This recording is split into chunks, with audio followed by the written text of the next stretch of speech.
Hey everyone, welcome back. Today I want to delve into a case that gripped the nation, the tragic story of Gabby Petito and Brian Laundrie. We'll explore the psychoanalytical aspects of their relationship and what we can learn from it.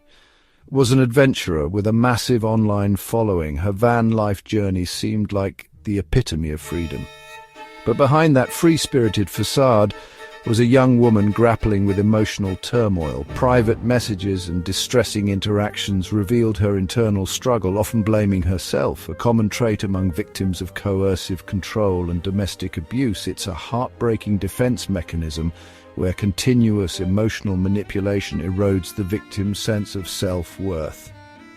On the other hand, came across as cold and calculating.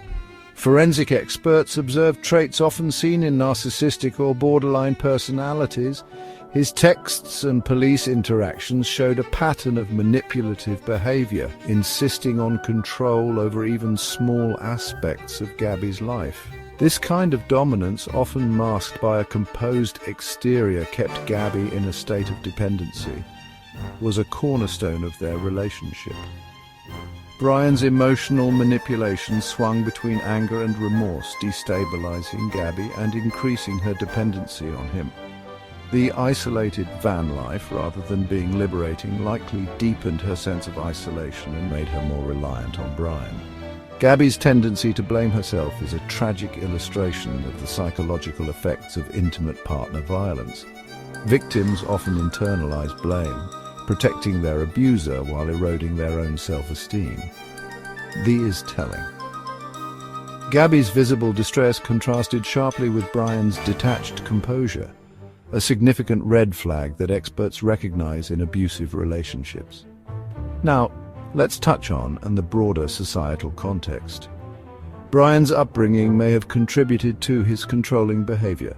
Familial dysfunction or exposure to such behaviors can predispose individuals to replicate these patterns.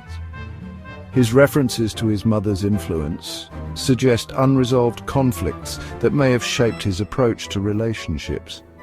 The case also exposes law enforcement missed critical red flags, often misinterpreting Gabby's distress as mental health issues rather than signs of abuse. This oversight allowed Brian's coercive tactics to go unchecked. Moreover, the media's focus on their curated online personas obscured the reality of their troubled relationship. Several themes stand out. Brian's calm facade and blame deflection might mask deep-seated insecurities and emotional disturbances. Gabby's self-blame reflects a psychological strategy often seen in prolonged abusive relationships where the victim's self-esteem is continually eroded. Both were trapped in a struggle for control, Brian through dominance and Gabby through acquiescence to maintain the relationship she once idealized. The tragic outcome of this case is a stark reminder of the complexity of domestic abuse. Brian's behavior fits the pattern of narcissistic, controlling abuse, while Gabby's internalized guilt shows the devastating impact of coercive control. Systemic failures in recognizing and responding to domestic violence played a significant role in this tragedy. We must adopt trauma-informed practices and look beyond social media facades to understand the underlying realities of relationships. Thank you for watching, and please, if you or someone you know is experiencing similar issues, seek help. Understanding these dynamics is crucial for developing effective interventions and support systems for those at risk. Asterisk disclaimer.